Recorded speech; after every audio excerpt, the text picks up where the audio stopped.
प्यारे दोस्तों, आपने एक नाथ का नाम सुना होगा। एक नाथ शिंदे, परम आदरणीय माननीय एक मराठी देशभक्त, जिसने जुर्रत की, साहस जुटाया, हिम्मत जुटाया और गद्दार देशद्रोही भ्रष्टाचारी सरकार को चुनौती दी। ऐसा भ्रष्टाचारी सरकार जिसने महिलाओं का अपमान किया, कंगना रनौत के घर को उजाड़ दिया। प्यारे दोस्तों, एक महिला जो हनुमान चालीसा का पाठ करना चाहती थी, नवनीत राणा को इसने बेकसूर देशद्रोही बना के जेलों में डाल दिया। एक भारत का राष्ट्रवादी, editor in chief Republic World और रिपब्लिक भारत, अर्नब गोस्वामी को इन्होंने परमवीर के द्वारा पकड़वा के डंडे मार मार के उसकी हड्डी पसली एक करवा दी। और इस गद्दार सत्ताधारी उद्धव ठाकरे के गृह मंत्री, जो कि शरद पवार का दोस्त है, उसने 100 करोड़ का वसूली गैंग बनाया और अपने पुलिस को लगा दिया इस कुकर्म के लिए। पालघर में संत साधुओं की हत्या करवाई। इसके कुकर्म इतने ज़्यादा हैं जिसका लिस्ट में बता नहीं सकता। लेकिन एक सोया हुआ शेर बर्दाश्त नहीं कर सका और 2.5 वर्षों के बाद दहाड़ा छत्रपति शिवाजी महाराज का सच्चा सेवक और उनके पद चिन्हों पर चलने वाला एक नाथ शिंदे, जीते रहो, जागते रहो। तुम्हारा आस्था विश्वास जो देशभक्ति का है, उसका मैं समर्थन करता हूँ। आप एक सच्चे देशभक्त हो। देशभक्त वो है कि जो नाइंसाफ़ी है, जो गद्दारी है, जो जुर्म हो रहा है, उसके खिलाफ उठे। और मैं सारी शुभकामनाएं देता हूँ एक नाथ शिंदे जी। आप किसी भी पद पर जाके देश की भावनाओं का सम्मान करते हुए अपने देश के विकास में महाराष्ट्र का नेतृत्व करिए और हमारे देश को उत्तम से उत्तम बनाने का प्रयास करिए। आपके विचार से मैं सहमत हूँ। हमें लोभ लालच नहीं, हमें देश प्रेम से प्रेरित करना है। हमको देश के लिए कुछ ऐसे कार्य करने हैं जिससे कि हमारा देश समृद्ध हो, प्रगतिशील हो। यहाँ के युवा बेटी और बेटों को रोज़गार मिले, रोटी कपड़ा मकान सड़क की समस्या का समाधान हो। न कि अपने परिवार के लिए उद्धव ठाकरे, फिर उसका बेटा आदित्य ठाकरे। अरे बाल ठाकरे को शर्म आती अगर वो जिंदा होते तो। उन्होंने कभी भी स्वार्थ की राजनीति नहीं की, उनमें देश के प्रति निष्ठा थी। वो शिवाजी की भावना से प्रेरित थे, वो हिंदुत्व में विश्वास करते थे। और जो लोग हिंदुत्व की परिभाषा नहीं जानता, उसको मैं समझाता हूँ।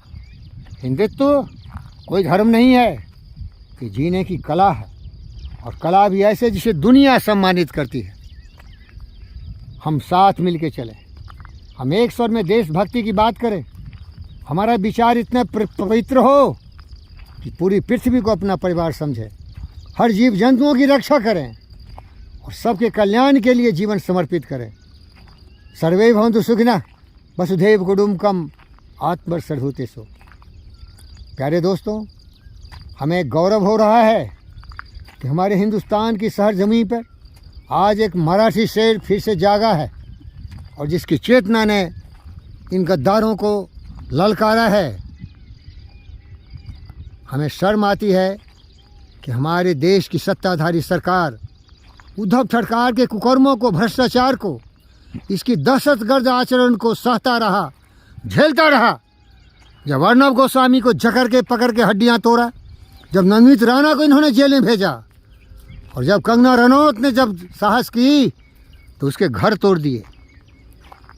जागो जागो मोदी जी, एक नाथ शिंदे तो जग चुका है। तीनों सेना को आगे कर दो। शक्ति है तभी ये गद्दार सुनेंगे। बिन भय होई न प्रीत।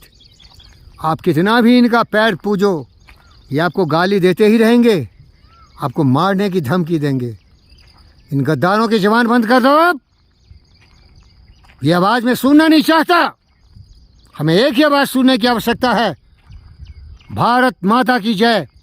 देश के हर भाई बहनों का जय। सबको बिजली, सड़क, पानी, सबको रोजगार, सबका साथ, सबका विकास, सबका विश्वास और सबका प्रयास, ये वेदों से लिया गया है। संगच्छध्वम संबद्धध्वम समो मानासि जानताम देवा भागमेथा पूर्वे संजा नाना उपासते। मेरे देशवासी, मैं सबों का सेवक हूँ। हम एक राष्ट्रवादी व्यक्तित्व के व्यक्ति हैं जिसका स्वार्थ कुछ नहीं है। मेरा नाम है फ़कीर योगी वीरेंद्र योगी, जो जीता है तो आपके लिए, मरता है तो आपके लिए, जिसके स्वतंत्र विचार हैं। ये किसी दूसरे के विचार में जकड़ा हुआ, ये किसी दूसरे का गुलामी करने वाला व्यक्ति नहीं है। ये समझता है कि प्रेम ही जीवन है।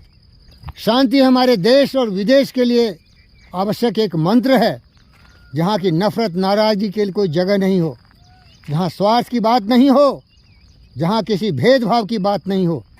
लेकिन दुर्भाग्य से कहना पड़ता है कि इन विषैले सर्प के दिमागों में जो जहर पैदा कर दिया है, बचपन से सिखाता है मारो काटो, दहशतगर्दी करो, महिलाओं का अपमान करो और खुद अपने परिवार, अपने बाल बच्चों का सम्मान करो।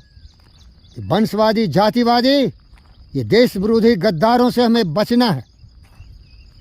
लेकिन आप तो आज़ाद कर दिए हो भाई।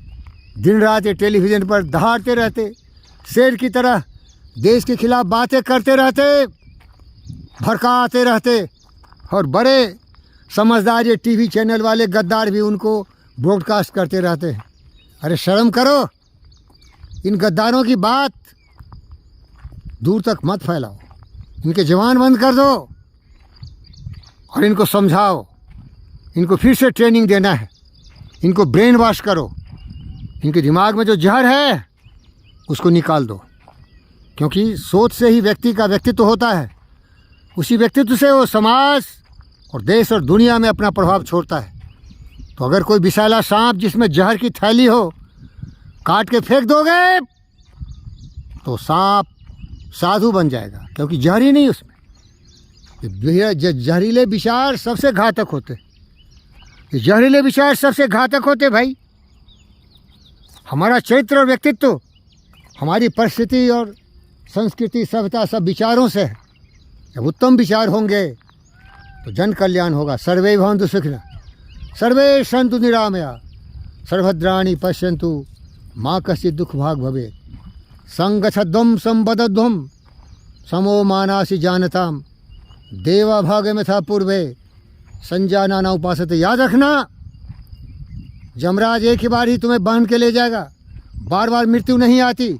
मृत्यु एक बार आती है, लेकिन तुमने कैसा जीवन जिया, साहसी, परम पुरुषोत्तम वीर की तरह या कायर, बुज़दिल, स्वार्थी, लोभी, लालची की तरह तुम्हारे इतिहास में कलंकित चैप्टर हो सकता है, या सुसंस्कृत, सम्मानित महान पुरुषों के विचारों से प्रेरित होकर तुम देश की सेवा और दुनिया में अपना अमिट छाप छोड़ सकते हो। उदाहरण दे देता हूँ, भगत सिंह, सुभाष बोस, चंद्रशेखर आज़ाद। इन्होंने क्या पाया? सब कुछ गंवा दिया देश के लिए। और इनके विरोधी गद्दारों ने क्या किया? देश को टुकड़े करवा दिया, क्योंकि इसे प्रधानमंत्री बनने की आवश्यकता थी। और टुकड़े तो ऐसे किया, जो सिद्धांत था उस सिद्धांत का पालन ही नहीं किया। हिंदू मुसलमान पर देश को बांटा। लेकिन अभी भी हिंदुस्तान वैसे ही है, यहाँ हिंदू मुसलमान अभी भी है। बोलो भाई, ये गद्दारों से तो देश को बचाना पड़ेगा भाई। Thank you.